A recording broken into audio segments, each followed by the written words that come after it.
Olá, sejam bem-vindos ao Saber Direito Responde. Eu sou o João Alexandre Viegas, professor de Direito Constitucional. Ao longo da semana, nós ministramos o curso Direitos e Garantias Fundamentais e estamos aqui para responder algumas perguntas que surgiram ao longo dessa semana. Estamos aqui com as alunas de Direito, Patrícia, Safira e Luciene, e vamos aos questionamentos. Professor, tanto os brasileiros natos quanto os naturalizados, eles são protegidos pelos direitos e garantias contidos na Constituição Federal? Bom, essa pergunta nos reporta ao artigo 5º da Constituição Caput, que estabelece que todos são iguais perante a lei, sem distinção de qualquer natureza, garantindo-se aos brasileiros e estrangeiros residentes no país a inviolabilidade do direito à vida, à liberdade, à igualdade, à segurança e à propriedade. Nós temos uma questão eminentemente terminológica no caput do artigo 5º, que estabelece que os direitos fundamentais são direcionados aos brasileiros e estrangeiros residentes no país. Quando se trata de brasileiros, nós temos duas categorias. São os brasileiros natos, que têm a nacionalidade originária brasileira, e os naturalizados, que adquirem por via da naturalização por via secundária a nacionalidade brasileira. Em relação aos brasileiros, os direitos constitucionais são atribuídos a eles de forma genérica e sem distinções, a não ser nos próprios casos estabelecidos na Constituição. Ou seja, essas distinções, elas são taxativas no texto constitucional. Não se pode estabelecer distinções nas leis que não decorram do próprio texto constitucional. É verdade que, em razão da nacionalidade originária, alguns direitos são próprios dos brasileiros natos, como, por exemplo, os direitos relativos a ingresso em alguns cargos políticos, como, por exemplo, de presidente da República, de presidente das casas do Congresso Nacional, membros da carreira diplomática, ministro do Supremo Tribunal Federal, oficial das Forças Armadas, né? Temos também de ministro de Estado da Defesa, temos também de oficiais das Forças Armadas. Então, alguns direitos são estabelecidos especificamente para os brasileiros natos, em razão do seu vínculo mais estreito que possui com o Estado brasileiro. Um outro exemplo que nós poderíamos citar seria o exemplo relativo à questão da extradição, né? A extradição significa a entrega feita de um indivíduo acusado ou condenado por um ou mais crimes ao país que o reclama. Essa extradição ela é realizada por meio de um julgamento prévio, realizado pelo Supremo Tribunal Federal, só que o Supremo Tribunal Federal está limitado aos termos constitucionais para autorização dessa entrega de brasileiros. Por quê? Porque a Constituição só autoriza a entrega, ou seja, a extradição, de brasileiros naturalizados por crimes comuns praticados antes da naturalização ou comprovado envolvimento em tráfico ilícito de entorpecentes ou drogas afins. Já o brasileiro nato não se sujeita a esse tipo de extradição. E, de acordo com o próprio STF, isso é uma cláusula que não comporta exceção, ou seja, não se admite a extradição de brasileiros natos. Ressalvadas essas pequenas diferenças, o regime jurídico dos direitos fundamentais, ele é atribuído aos brasileiros como um todo, salvo nessas pequenas ressalvas constitucionais. Por que os direitos humanos interferem tanto na ciência e principalmente na biotecnologia? Isso não seria uma interferência à liberdade, à igualdade e à dignidade humana? Bom, Safira, a sua pergunta está bastante relacionada a um tópico que nós abordamos durante o curso, que é a quarta geração dos direitos fundamentais, na visão de José Alcibiades, que estabelece que são direitos de quarta dimensão ou geração, os direitos relativos à biotecnologia ou bioengenharia.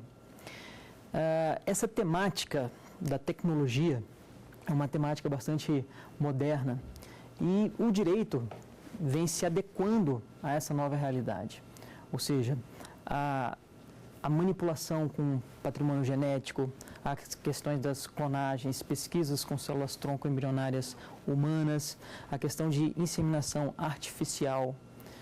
Nós temos também questões referentes à vida e à morte, quando se trata de biotecnologia.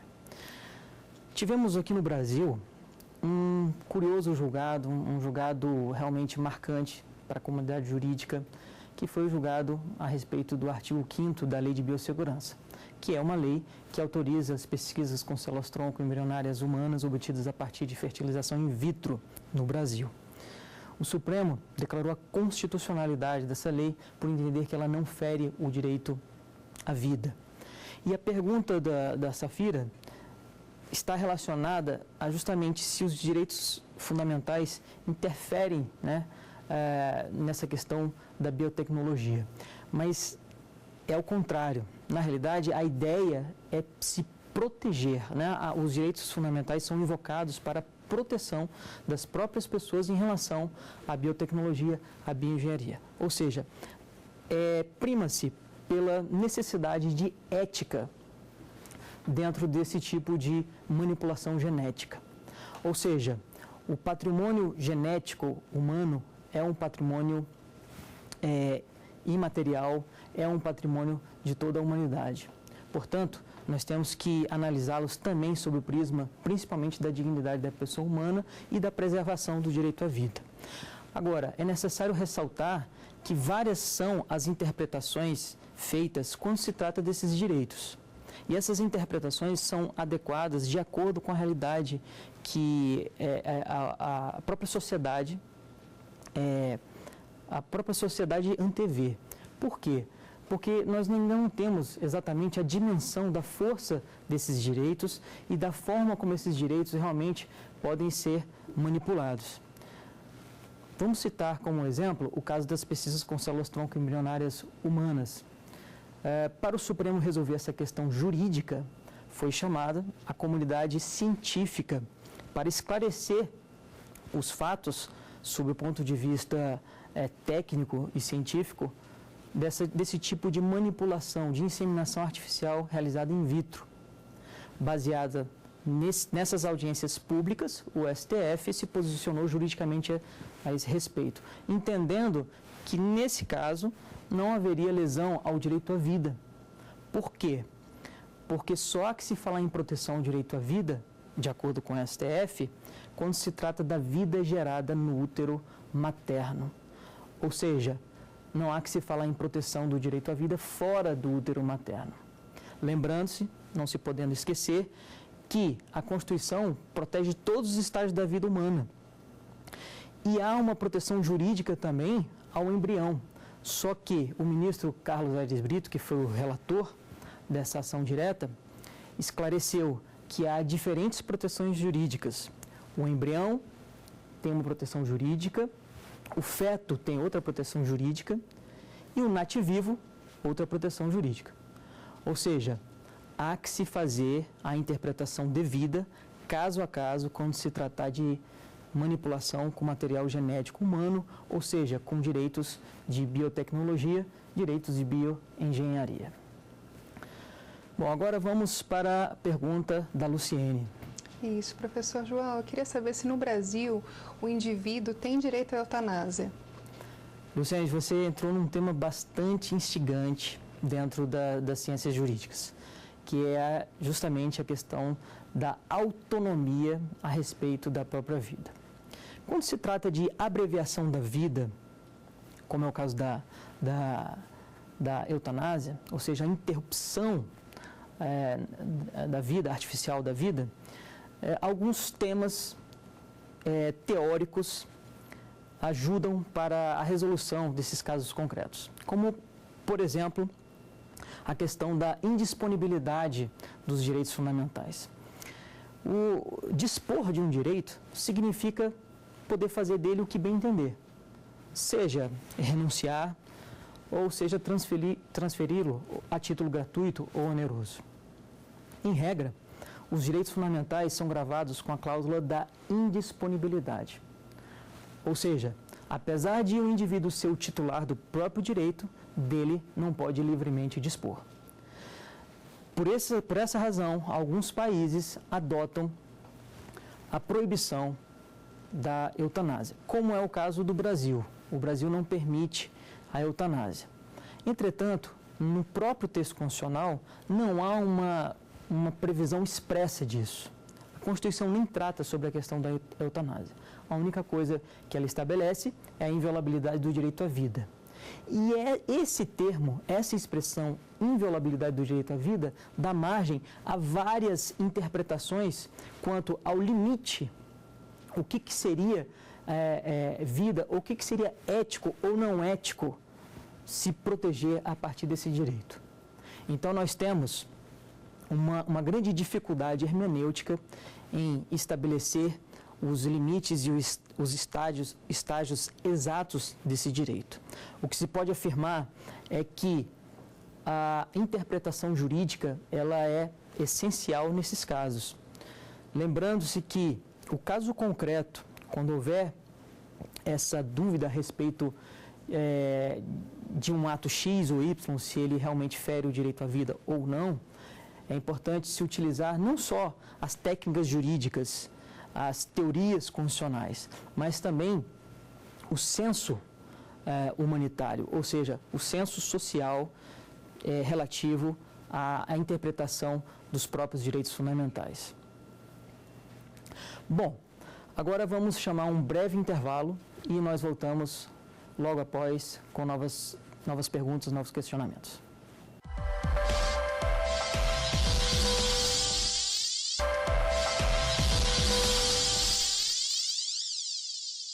Olá, estamos de volta com o Saber Direito Responde. Vamos agora para a nova pergunta da Patrícia. Professor, com relação à maioridade penal, ela é considerada cláusula pétrea? Veja, Patrícia, a maioridade penal está prevista no artigo 228 da Constituição. Ou seja, ela está fora do rol do artigo 5º, que estabelece os direitos individuais.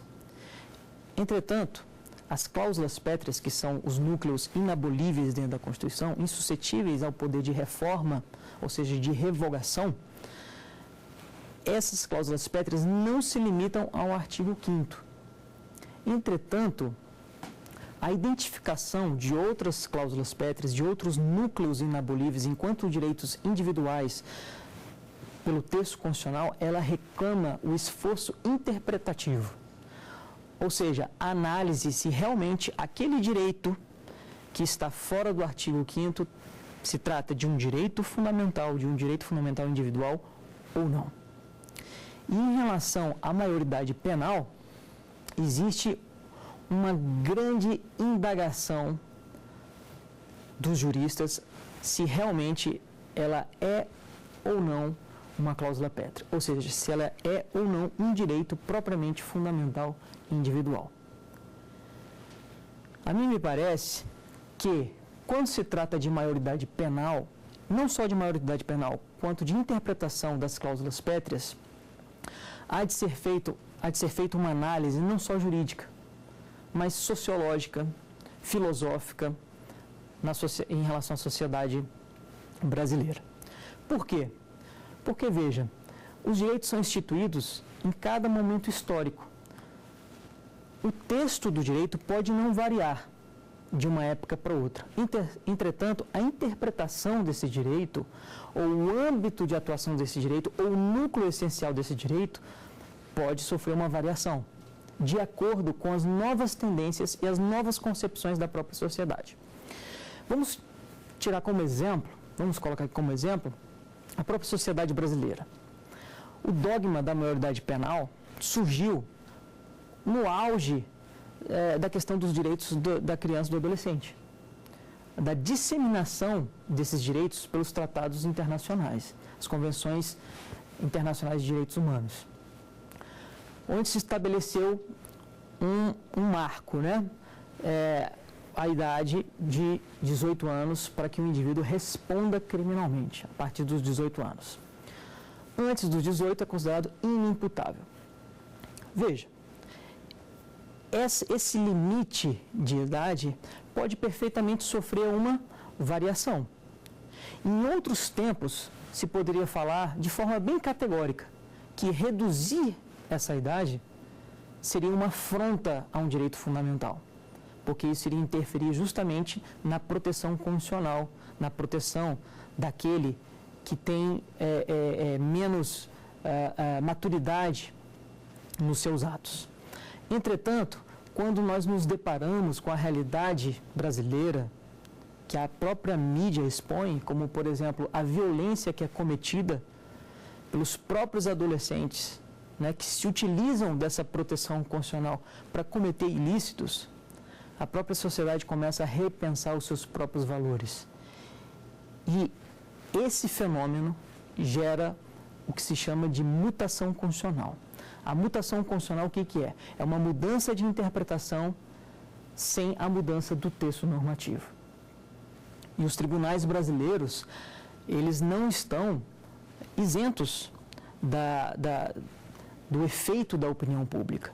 Então, o que eu tenho para falar para você, Lidiane, é que esse assunto ele é um assunto altamente complexo e não se pode falar de forma categórica, que é ou não uma cláusula pétrea. Nós precisamos de um caso prático, de um caso real, de alteração dessa maioridade, como já está em trâmite no Congresso Nacional, para que o guardião da Constituição, que é o STF, se pronuncie a esse respeito, dê a última palavra sobre a constitucionalidade ou não dessa alteração. Então, no campo abstrato, no campo das ideias, nós temos apenas teses. No campo da jurisprudência, é que realmente vai se definir a respeito dessa constitucionalidade ou inconstitucionalidade dessa alteração apontada. Professor, a quarta, quinta e sexta dimensões correspondem à democracia, à liberdade de informação e ao pluralismo político? Bom, Safira, esses direitos que você mencionou aí, democracia, informação e pluralismo, na realidade, eles correspondem somente à quarta dimensão dos direitos fundamentais, de acordo com Paulo Bonavides. Paulo Bonavides estabelece que a globalização política na esfera da normatividade jurídica introduz esses direitos de quarta dimensão, que, aliás, correspondem ao derradeiro estágio do Estado social. Mas é importante notar que nós já temos também a defesa da quinta geração dos direitos fundamentais pelo próprio autor. O que o Paulo Bonavides propõe? Ele propõe se erigir o direito à paz, que é elencado na terceira dimensão, a uma quinta geração dos direitos fundamentais, ou seja, de forma que esse direito fique nítido, bem visto para todas as comunidades jurídicas, não só nacional, mas também internacional. E nós temos também já outras propostas, né, como a sexta dimensão dos direitos fundamentais, ainda não reconhecida pela doutrina, mas é uma proposta feita pela Deise Marcelino com o Zumar Fachin, que ainda está ainda está em fase incipiente ainda. Mas é importante ressaltar que o direito de democracia, informação e pluralismo é visto como direito de quarta dimensão, apesar de terem outras correntes relativas a essa quarta dimensão, como nós citamos no nosso curso, que são os direitos relativos à biotecnologia e bioengenharia. Ou seja, em resumo, os direitos relativos à bioética, a ética com relação à manipulação do patrimônio genético, que é uma corrente defendida por alguns autores, como José Alcebiades, José Adércio, com algumas variações, né? Bom, agora vamos com a pergunta da Luciene. Professor, por que nem todo direito ou garantia fundamental pode ser exercido de modo absoluto? Ótima pergunta, Luciene. Existe uma das características dos direitos fundamentais que é defendida pela grande maioria dos autores, que é a relatividade desses direitos. No nascedor desses direitos, havia um forte dogma interpretativo justnaturalista de entender os direitos fundamentais em razão do seu elevado grau de importância nas ordens jurídicas, de interpretá-lo como direito absoluto, interpretá-los como direitos absolutos.